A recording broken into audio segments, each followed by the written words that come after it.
यो क्षेत्रलाई टुरिज्म क्षेत्र निर्माण गर्नका निम्ति पनि हाम्रो समन्वयमा तपाईको होमस्टे कार्यक्रम पनि सञ्चालन भएका छन्। आनन्दको ठाउँ मलाई एकदम मन पर्यो।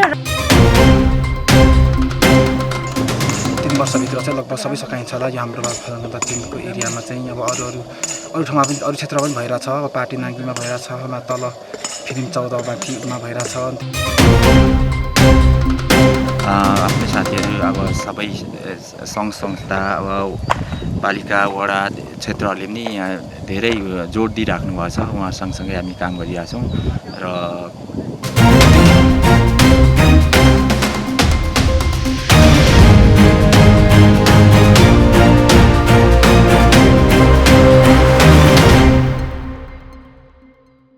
लालीगुराँसको हब बनेको सुकेपोखरी लोहाकिल फाल्गुनन्दको पालिकाको पूर्वी उत्तरेश्वर स्थान पनि हो। पालिकावासीका लागि पानीको मुहान पनि हो। हिमाल, पहाड तथा तराईको मनमोहक अवलोकन गर्न सकिने स्थल हो। त्यहाँ दुर्लभ वन्यजन्तु तथा जडीबुटी अवलोकन गर्न सकिने स्थल पनि हो। इलाम नगरपालिका, फिदिम नगरपालिका र फाल्गुनन्दको सङ्गम स्थल वैशाख 1 गते रङ्गी बिरङ्गी विभिन्न रङका गुराँस फुल पर्वको रूपमा अवलोकन गर्नेहरूको घुइँचो लाग्दै आएका छन्। त्यस स्थानमा पूर्वाधारहरू बनेर थप आकर्षक र सहज भएर अवलोकन गर्नेहरूको बाक्लै उपस्थित हुने गरेका छन्।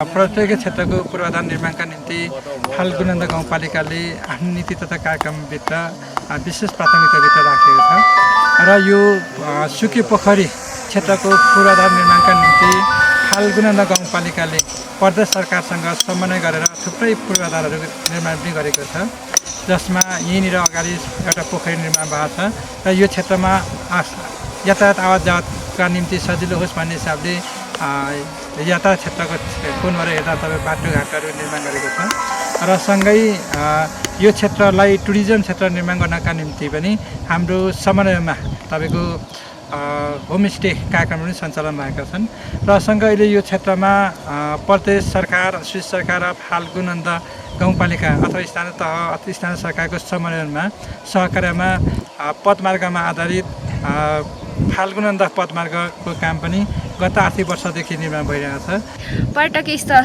यानि सुन्दर नगरी सुकेपोखरीमा टक्क आइपुगेका छौँ र यहाँ मेरो चाहिँ पहिलादेखि आउने सपना थियो, तर आज फाइनल्ली आइपुगेको छु र यहाँ चाहिँ एकदम सुन्दर छ, स्वच्छ वातावरण र एकदम आनन्दको ठाउँ मलाई चाहिँ एकदम मन पर्यो। र यहाँ सुधार्नु पर्ने के चाहिँ लाग्यो भन्दा मेन भनेको एउटा बाटो चाहिँ अलिकति नराम्रो लाग्यो र पर्यटकहरू आउँदाखेरि चाहिँ टाढाबाट आउनेहरूलाई चाहिँ अलिकति अप्ठ्यारो हुने रहेछ।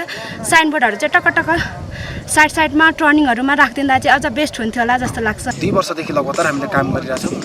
अब जस्तै अब यसपाल असार 15सम्म चाहिँ काम गर्नेवाला छौँ अनि राम्रो काम गरौँ भनेर अब राम्रो आफ्नो आएको विकासलाई अझै वृद्धि गरौँ, अलिक राम्रो गरेर गरौँ भनेर हामी चाहिँ लागि परेका छौँ। सबैजना यहाँ समितिहरू पनि, यहाँ कोष अध्यक्षदेखि लिएर सबै लागि परिरहेका छौँ, राम्रो गरौँ भनेर। अब अझै पनि अब अर्को वर्ष पनि गर्ने 3 वर्ष लगभग जम्मा 3 वर्षको योजना छ हाम्रो फाल्गुनन्द 3मा चाहिँ। अनि त्यही भएर अब 3 वर्षभित्र चाहिँ लगभग सबै सकाइन्छ होला। यो हाम्रो फाल्गुनन्द 3 को एरियामा चाहिँ अब अरू ठाउँमा पनि अरू क्षेत्र पनि भइरहेछ। अब पाटी नाङ्गीमा भइरहेछ, तल फिलिम 14 माथिमा भइरहेछ। अनि त्यही भएर यो फाल्गुनन्दको चाहिँ अब 1 वर्षमा चाहिँ लगभग सक्छ होला।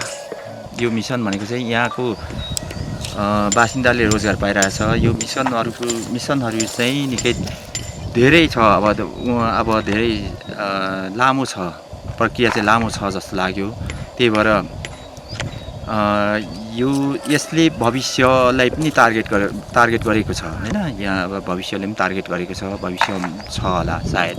पर्यटकीय स्थल, पर्यटन क्षेत्र विभिन्न कुराहरूसँग जोडिएको रहेछ यो चाहिँ यो फाल्गुनन्द पदमार्ग हैन। त्यही भएर हामी पनि लागि परिरहेछौँ। यहाँ आफ्नै गाउँ क्षेत्रको विकास हो भनेर हामी लागि परिरहेछौँ।